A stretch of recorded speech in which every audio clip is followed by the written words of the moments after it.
Jacksonville City Council members is headed to the Ohio Supreme Court. Plus, with the Republican National Convention 2 weeks away, Donald Trump has yet to name his running mate. And confusion continues to surround the legalization of marijuana in Ohio. Newswatch starts right now.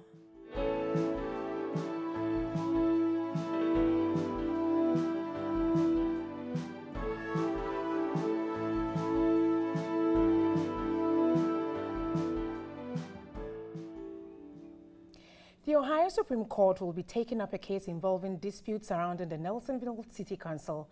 Good evening, I'm Betty Kankambwedu. And I'm Allison Patton. Welcome to Newswatch. It all started in February when then Council President Margarita Wen resigned from her position, but then tried to take back her resignation. She continued to act as Council President even though some Council members accepted her resignation. Wen and another member she appointed were subsequently barred from taking their seats on Council and filed a lawsuit in April. A state appeals court says they waited too long to take action and dismissed the case. A local developer's plans for potential housing are being met with strong opposition. Former Body Tree Guest House and studio owner Russell Chamberlain acquired property on Level Road outside of Athens in April. Chamberlain sees potential in the property, which is why he wants to split it into 3 lots. He plans to sell the 2 of those for development. Athens is facing a housing shortage, but Chamberlain's neighbors on Lavelle Road aren't happy. The land is something that we always kept as a natural space. This is not going to be kept as a natural space. This is going to be commercially developed. The whole street is against it. Armstrong and their neighbors are concerned about damage to green space and increased traffic on the narrow road. The City Planning Commission approved Chamberlain's plan on Wednesday. Ohio voters won't be able to have a say on a raise to the state minimum wage this November. The organization One Fair Wage announced they did not receive enough signatures and chose to hold off on submitting. They didn't reach the 44-county requirement to make the ballot. The proposed amendment would have boosted the minimum wage for most workers to $10.25 an hour by 2025 and $15 an hour by 2026. For other service workers receiving less than $10.25 an hour, businesses would have to slowly raise their rates to eventually reach $15 an hour by 2029. Seniors in Athens ushered in the 4th of July with food and fellowship. Thanks to the Athens Congregate Dining Initiative, I spent some time with them. Take a look. Teddy Star Williams shows up at the senior cookout in good spirits. Having lunch at the senior center has become part of her day since she learned about it in October. I come almost every day, Monday through Friday. So, unless there was a period where I was sick for a couple weeks. Williams comes here not just for hot meals. I wanted to come here and be with people that it's just a delight to eat with other folks. You know, home alone, not so much. I don't get an appetite unless I'm around people, which sounds kind of weird, but yeah. The free lunch program for seniors is an initiative of Athens Congregate Dining in partnership with the United Seniors of Athens. It, among other things, allows seniors in Athens, Hawkins, Perry counties to connect with one another over a meal. But today's lunch is special. Today's senior cookout was to commemorate the 4th of July and allow folks to come here and share and enjoy a meal together and celebrate Independence Day and celebrate America. But Donald Stoyer says it's more than that. It's important and it's caring, you know. People get to integrate with each other and to be with one another. Addis hopes more seniors get to know about the program. I'm just excited that we have this opportunity and that folks know about it, and I hope that they spread the word and invite their friends and family to come. Free lunches will be offered every weekday at the Athens Community Center for seniors that are 60 years or older. Currently out there, we're looking in parts of southeast Ohio that are under a flash flood warning. That goes until 8:15 tonight, and it is for Gallia, Jackson, and Lawrence County. This goes until 8:15 from the system that is moving its way through. It is a pretty quick moving system that we're seeing some of these little flash flood warnings from. It has been giving some pretty severe winds. They're seeing up to 50 mile per hour winds from this kind of wave of this system moving through. There's a lot of stuff going on in West Virginia, but here in Southeast Ohio and right on the border of West Virginia, we are seeing little blips of it here in our area. That will continue into tonight, and currently in Athens, we're seeing a little bit of rain with that 75 degrees. We are cooling down once that rain comes in and really making us covered in clouds and cooling us down and keeping it pretty humid out there. It's been a humid day out there with this slight chance of rain for all of our area. But tonight we're going to see that chance of showers, and then we're going to be in that sunshine for the rest of the weekend. So definitely stick back with me to see just how sunshiny it is going to be tonight. Let's take it back over to Allison. Yesterday in Cleveland, a police officer was shot and killed in the line of duty. His name is Officer Jamison Ritter, and he was 27 years old. Kaylee Olivas has more on the impacts of this loss on the city. It's a somber day, one that will likely scar a piece of Cleveland forever. I was devastated. I didn't believe it was true. I had to close my eyes and open them again, pinch myself to see if it was a dream, but it wasn't. A memorial sits in front of the Cleveland 3rd District Police Department. Officer Jamison Ritter's vehicle out of service, now sitting as a symbol of his dedication to serving others. Great kid.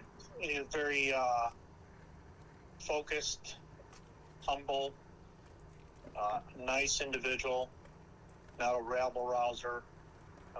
It was obvious to me that he truly was driven to help others. He was very selfless, and that's what his goal and his beliefs in his future was all about.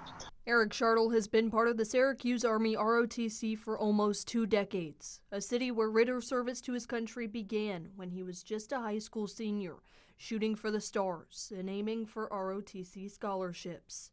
Ritter graduated from Syracuse University in 2019, then commissioned as a second lieutenant in the Army National Guard. But then he also became a police officer out there in Cleveland and serving his community out there as well. Even while serving Cleveland, his calling to do more landed him in Syria with the National Guard in 2022, returning to Ohio last year to continue as a police officer. This wasn't just a cop. This was a guy that I known to be a good dude, a good friend. It's just pretty devastating to see someone's life, someone who wanted to give so much back to his community, had his life taken away by someone who could care less. Although gone, never forgotten. Officer Ritter leaves behind a call for action Schartle is hoping will create a better, safer tomorrow. I'd like to see our society get our act together and start respecting the folks who are serving them, the law enforcement officers, firefighters, military, and start demanding a change in the criminal laws and codes and hold people accountable for their actions. Governor Mike DeWine has issued an order that all flags will be flown at half-staff until sunset on the day of Officer Ritter's funeral. The date of the funeral has not yet been set. Coming up, President Biden is set to pick up the pace with his campaign after a controversial debate performance. And Hurricane Beryl is making its way to the United States this weekend. We've seen that rain from these last couple of days. How we're going to be in that sunshine this weekend, next on Newswatch. On Iconic America. For people around the world, the Statue of Liberty stands for freedom. It's a place where many, many, many Americans can trace their history to. What it's supposed to symbolize is the abolition of slavery, but nobody knows that story. It's hard to argue that there's a more iconic symbol of America today than the Statue of Liberty. Tonight at 9 on WOUB. Firing chain is armed. When liftoff. Damn, what a cool job. We were not special. There was thousands of people that did thousands of things. You had people's lives in your hands. You had this vehicle that was just awesome. There's really nothing like it. Seeing it take off, it makes you proud. Thursday at 9 on WOUB. Understanding the past gives a sense of the future. Heart like a lion, This is the first time that anyone has seen this in 2,000 years.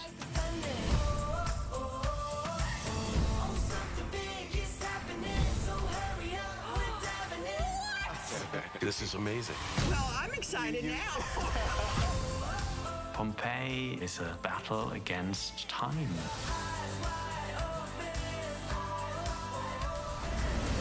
You think I'm joking, but look at this. It did really happen. Don't let anybody tell you who you are. History teaches us to honor the past.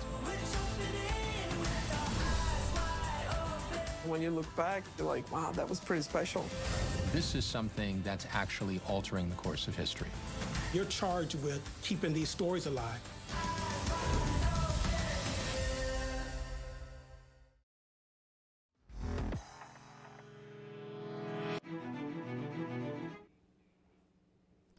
After the presidential debates last week, former President Donald Trump has a race-defining moment to focus on the rollout of his vice presidential pick.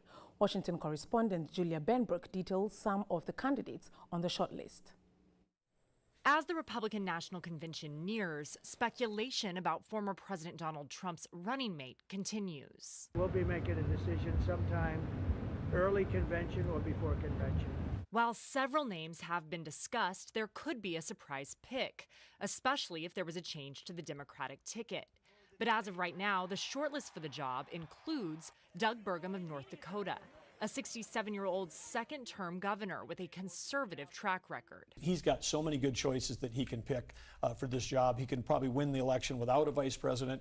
J.D. Vance, a 39-year-old senator from Ohio who is an outspoken supporter of Trump in Congress. My attitude on the vice presidential thing, Margaret, is look, if he asked me, I want to help him, and of course I would be very interested in the job. And Marco Rubio, a 53-year-old senator from Florida who was first elected to his office in 2010. Either way, whether I'm in the Senate or I get a chance to serve in the executive branch, I want to be a part of these issues that we're facing at this moment in our nation's history because they're that important. Last week, aides and production staff were sent to Trump's resort in Miami to build out a space for a rally scheduled for July 9th. The timing and proximity of the rally to Rubio's home are sure to ignite predictions about Trump's selection. But sources familiar with the event planning said that it was purely coincidental. Each of the top contenders has at one time been critical of Trump, with a playlist of TV comments, and Democrats will surely play the tape to use against them. Even those closest to the former president continue to insist that they are in the dark as to who his ultimate choice will be. Reporting at the White House, I'm Julia Benbrook. President Biden's team is beefing up his public schedule as he tries to shift the narrative away from his poor debate performance and convince Democrats to continue to support his re-election bid. After a disappointing debate performance, his campaign announced Friday what it called, quote, aggressive travel schedule for this month that will take him to every battleground state. The move follows calls from allies to ramp up campaigning and public messaging efforts. A number of elected officials, Democratic donors, and supporters have expressed deep concerns about Biden's age and capacity to serve a second term as president. Every time he had a slip of the lip, which we all do, it was analyzed and maybe overanalyzed. That's what he can expect between now and forever. After the Wisconsin rally, the president sat down for his first televised interview since the debate. The high-profile ABC interview with George Stephanopoulos is set to air in its entirety Friday evening as a primetime special. The deadly and record-breaking Hurricane Beryl is now heading for the Gulf of Mexico, posing a danger to the Gulf Coast. With the risk of life-threatening rip currents for hundreds of miles off the U.S. coast, people in Texas are now being asked to prepare for Beryl's arrival. The hurricane is moving toward the Gulf of Mexico, where it's expected to strengthen again before its final landfall in northwestern Mexico or South Texas this weekend. The storm is likely to bring life-threatening rip currents to the entire Gulf Coast from Florida to Texas during a very busy holiday weekend. Currently out there, sorry about that. We're going to see, finally, we're going to see the warnings that are happening currently. That flash flood warning has gone away for parts of southeast Ohio. You were seeing some severe rain there for a second, but those severe flood warnings have been released from Gallia and Jackson and Lawrence, and currently just seeing a flood advisory. That system that was moving its way through has been moving very fast through the area. It took about 20-30 minutes to make its way out, and now that it's out, it is out of southeast Ohio. It is in West Virginia, giving them some severe rain. But we're not done with the rain quite yet. We are still going to be seeing these little blips for the night. We are at that 100% chance of showers, but after that 10 p.m. hour, that chance of rain really severely drops, and we'll be seeing some more clearing into this weekend with that overnight low of 66. 12 hours ahead, early tomorrow morning, we're going to see some of the fog from this rain and the humidity in the air and it cooling overnight. We're going to have some fog. We will still be in this little bit of green area from that cloud cover, but once we hit the daytime, we're going to be clear, and we're going to stay clear with a few clouds here and there for our weekend. Our Saturday is looking mostly sunny, that temperature high of 86, a little bit of humidity in the morning, but after that is going to be a beautiful day with that temperature high of 86 and that low of 61. For our Sunday, that high pressure is really going to move into our area, continuing having a few good days of some sunshine in there after these few couple days of some pretty bad rain and rain spotting here and there for your 4th of July. Your 4th of July weekend is going to look great if you weren't able to celebrate outside. Continuing into Sunday, just a few blips here and there of a little bit of projected rain, but I don't expect very much here in southeast Ohio at all. We're not going to be seeing that rain once again until Tuesday, and then we're going to have those chance of thunderstorms throughout the rest of the week. Once we hit Saturday, again, that high of 86 and that low of 61. Sunday, mostly sunny. We're going to be pretty warm. We're at that 90-degree mark, and as we go into Monday, it is going to even increase even more with that high of 94 before we're hit with another cold front and that chance of storms for our Tuesday. That 60% chance of thunderstorms currently, that high of 88. Once we hit Wednesday and Thursday, that chance of storms does decrease, but it does stick and linger in the area while those temperatures are pretty consistent in those mid-80s. Then once we hit this time next week, continuing with that chance of showers. So for these next few days before we're hitting these chance of rain and those partly sunny, some clouds in the area, make sure that you're enjoying these last couple days of some mostly sunny skies before that rain comes and catches up with us for the rest of our week next week. Let's take it back over to Allison. Thanks, Isabel. U.S. job growth cooled as expected last month, but the labor market remains strong. That's according to new data released Friday by the U.S. Bureau of Labor Statistics. 206,000 new jobs were added in June. That's down from 215,000 the month before. The unemployment rate inched up from 4% to 4.1%. That marks the first time since November that the jobless rate was over 4%. Americans' paychecks growth is crawling along, gaining its lowest rate in 2 years. U.S. workers made an average $35 an hour in June. That's 10 cents more than May, but earnings still rose at a rate of almost 1% less than this time last year. Wages saw a boost as the economy bounced back from the COVID-19 pandemic because employers were desperate for workers. But today's weaker job market could mean the stagnant growth could be due to fewer available job opportunities. Next, a closer look into the confusion surrounding the legalization of marijuana in Ohio. And for the latest information from Newswatch, follow us on Instagram, X, formerly Twitter, and YouTube.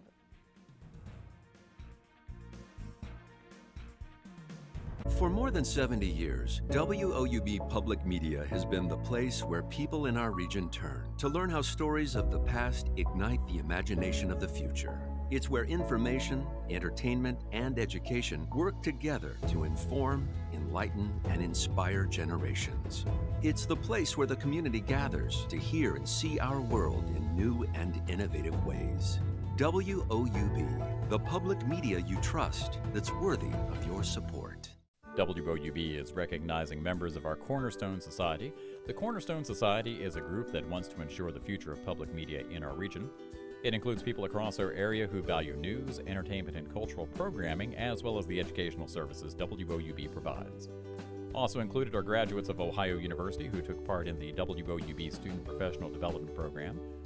Thanks to the Cornerstone Society for their generous support. To learn how you can be involved, email WOUB@WOUB.org. We are entertainers first. That's my stage. There were some anger issues. You cannot be serious! If you say sex god, I hope I was popular for my tennis. She made women believe that they are equal to men. Tennis was absolutely massive.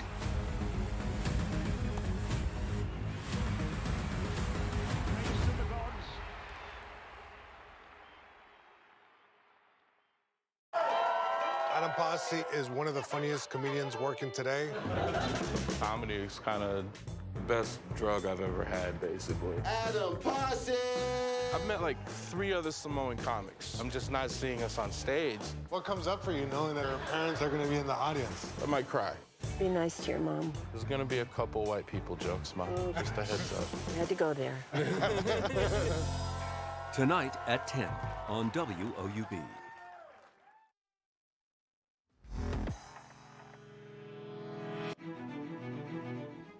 Ohio residents are facing a major roadblock when it comes to their new marijuana rights. Newswatch reporter Haley Swino has more. Thanks, Allison. Well, more than 6 months ago, Ohio voters legalized recreational use of marijuana, but the buzz that's followed has really just been that of confusion. And even the governor's called for lawmakers to clear the air around how to acquire what they're allowed to have. Passing of Issue 2 in November allows Ohio residents to grow, smoke, and eat marijuana. But right now, you can't buy it or sell it within Ohio. And this has led to situations like this recent home-growing event in Athens, where vendors fill tables with cannabis plants to sell to people interested in growing at home. These types of events have become popular across the state. We started seeing these the day after the election. People trying to sell marijuana. I'm brazen enough to put up signs like this. Right now, laws regulating marijuana and hemp are a mishmash of conflicting state and federal rules. That, plus a matter of chemistry, only adds to the confusion. Hemp and marijuana are the same species, and the legal difference between the two is just a matter of how much THC is in the plant. That's what gets people high. If you're not growing hemp, then you're growing marijuana, right? Or if you're not selling hemp, then you're selling marijuana. In other words, if it's over the line, it's not hemp. But it doesn't make a difference whether it was hemp or marijuana at the event. Both are illegal for the public to sell under Ohio law.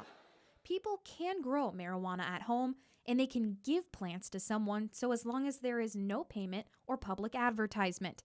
As for hemp, that requires a license from the state to grow, and hemp seeds and plants can only be sold to someone else with a license. So, who can sell recreational marijuana in Ohio? Right now, regulations only allow licensed medicinal dispensaries to sell it once they apply for a recreational license. Businesses that grow marijuana also can apply to open recreational dispensaries. But that's it. No one else can apply for a license. And this has been another source of confusion. In Athens, city officials were scrambling to pass rules regulating the location of recreational dispensaries, fearing the city could be overrun with shops. We had a lot of concern with the concentration of recreational marijuana facilities, or I guess we're calling them cannabis establishments, within especially the uptown. Athens has 2 medical dispensaries that can now apply for recreational licenses. It will be at least 2 years before the state will consider issuing licenses to anyone else. Even then, the city won't be overrun with shops because the state requires a 1-mile buffer between dispensaries. On top of that, dispensaries cannot be within 500 feet of a school, church, park, playground, or library. That eliminates most of the vape shops on Court Street in Uptown Athens, which was a particular concern among city officials. Council is revising its proposed dispensary rules now that the state has issued its guidelines. They are in recess and will take up the revisions when they return in August.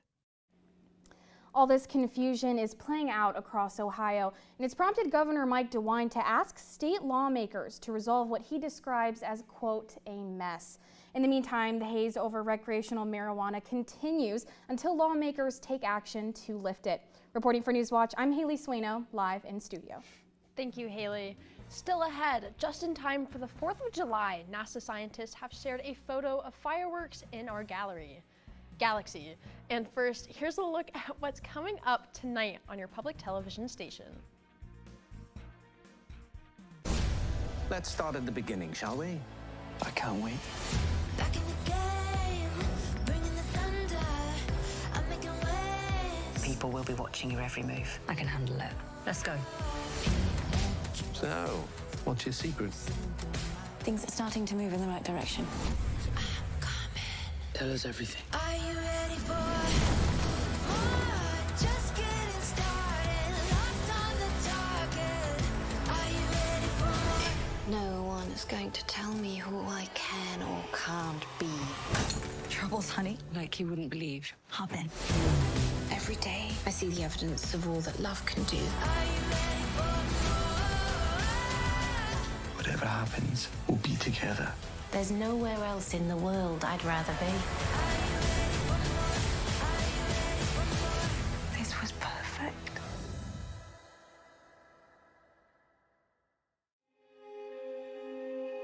Ella has never seen anyone with a body like hers.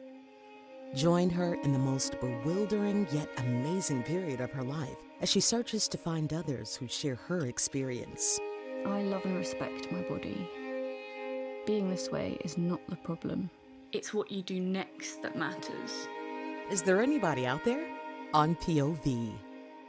Monday at 10 on WOUB. 9 boys. The sons of loggers, the sons of fishermen. One shared dream. There was speculation of whether this was an Olympic team. For gold. American crew appears to be in the rear. For country. They had to fight and claw and drag that boat. For each other.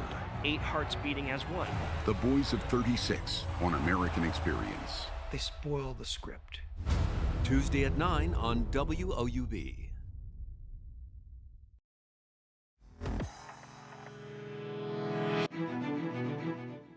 Finally tonight, with the 4th of July yesterday, a spectacular new image from a NASA telescope shows what appears to be fireworks in the galaxy. The fiery hourglass figure shows an object in the early stages of becoming a star. The budding protostar is about 100,000 years old. The object creates outflows as it consumes the cloud, which is made up of gas and dust. That process creates this effect reminiscent of fireworks, brightening a cloudy night sky. The protostar will push away much of this molecular cloud as it ages. Eventually, this display will end and the star itself will become more visible by the telescope. Oh my gosh, it is kind of looking like fireworks. Speaking of, what did you do for 4th of July? Well, I went to Nelsonville to see the fireworks with a couple of my friends, and it was fun. It was interesting. It was my first time, actually. Yay. Nice. What did you do? I honestly stayed in. Once it got too late, I was like, oh, I don't really want to go out there and then see some fireworks, but it was very nice out there. And going into tonight, it will be a little bit of a hectic night before we see some fireworks later. If you have any plans seeing those for your 4th of July weekend, those chances of rain will be going away by that 10 p.m. hour, that 100% chance of showers before then with that low of 66. But tomorrow, we're looking mostly sunny and beautiful day out there. Hopefully for your 4th of July weekend, if you had some rain on your parade earlier, you're going to be able to get outside for tomorrow. Sunday, we are continuing to look at these clear skies until we hit later in the week where we're going to see some chance of thunderstorms. Definitely stick back with us to see just how much that'll affect your week. And that does it for our podcast this evening. Thanks for watching. For Haley Sueno and Isabel Isco, I am Betty Kankambwedu. And I'm Allison Patton. Stay tuned for the PBS NewsHour coming up next. And remember, you can find the latest news at any time at WOUB.org or on our social media. Have a great night.